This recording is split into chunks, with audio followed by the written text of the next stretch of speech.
บายดีเนาะพี่น้องปองป้ายเนาะสุกุนเนาะวันนี้ก็มากินตั้มเส้นข้าวเปียกเนาะวันนี้ก็บรรยากาศสีประมาณ12 โมงพี่น้องเลยวันนี้ก็มาตั้มข้าวเปียกสู่กินเนาะมากินกันนี่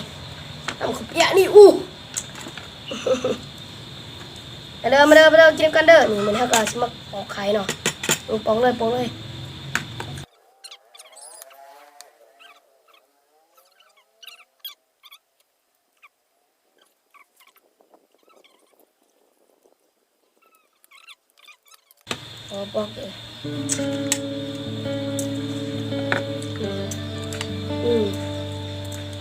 ตอนหยาดเด้อกินกันเด้อมากินน้ำ